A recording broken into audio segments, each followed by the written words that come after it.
Альтер эго гэж юу вэ? Таны өөр дотоод төлөв байдал.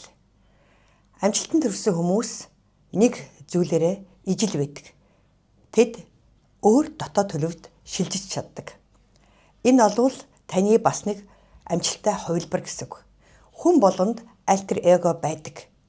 Тэгэхээр хамгийн гол нь түүнийг хөгжүүлэх. Жишээлбэл миний бие олон юмд ихтгэл тавьж явах ч юм уу, шин санаагаа хин нэгэнтэй хуваалцж яхад өөрийн өөр дотоод төлөв бий болдог. Эсвэл хин нэгэнд бизнес саналаа тавихад болвол би тэр дотоод төлөвөө өөр түвшинд гаргадаг. Энэ бол таны альтер эго гэсэн үг. Тэгэхээр бид нэр энэ альтер эго бол таныг заавал амжилтанд хүргэдэг нэг юм төлөв байдал гэсэн үг.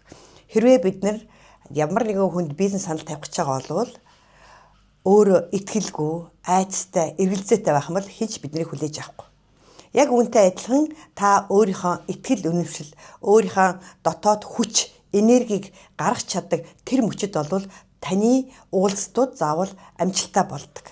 Тэгэхээр бид нар энэ альтер эгийг амьдралдаа хэрэгжүүлэх нь маш чухал байдаг. Ер нь бид нар маш олон дүрд амьдралдаа тоглодог. Жишээлбэл ээжийн дүр, бизнес хамтрагчийн дүр, эхнэрийн дүр гэдэг олон дүрүүд байдаг. Тэгэхээр жишээлбэл бид нар яг гэртээ байхдаа нэг өөр төлөв байдал байдаг болвол яг гадагшаа гараад бизнесээ уулзалт хийхэд бол өөр төлөв байдалд ордог. Тэгэхээр энэ альтер эго гэдэг бол үнэхээр бусдаас ялгагдсан нь юу гэхээр маш их энерги, эрч хүчийг ялгаруулж идэг.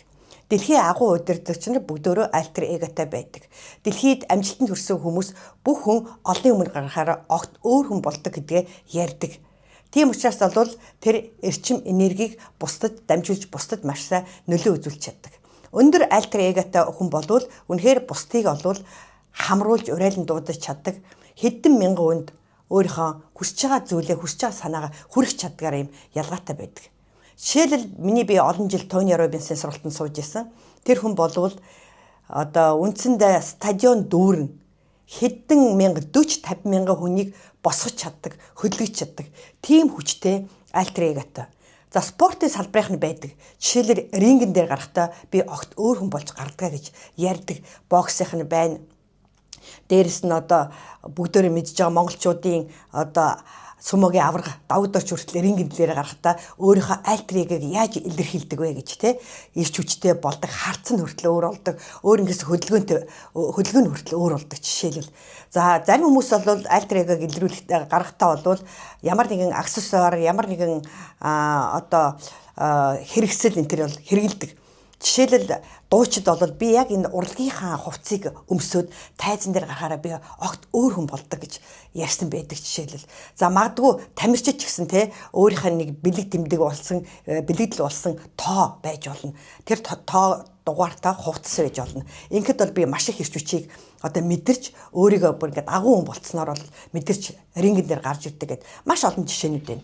Зарим бизнесийн хүмүүс бол жишээлбэл Apple компани үүсгэн байгуулсан Стив Джобс бол маш энгийн хувцалтаараа өөрийнхөө тэр альтер эгог илэрхийлж чаддаг, өөрийнхөө дотоод төлөвийг илэрхийлж чаддаг. Хүмүүс гарч ирээд тэр хүн бол энэ төрхөөрөө гарч ирээд шин санааг маш хүчтэй гаргаж тавьж чаддаг.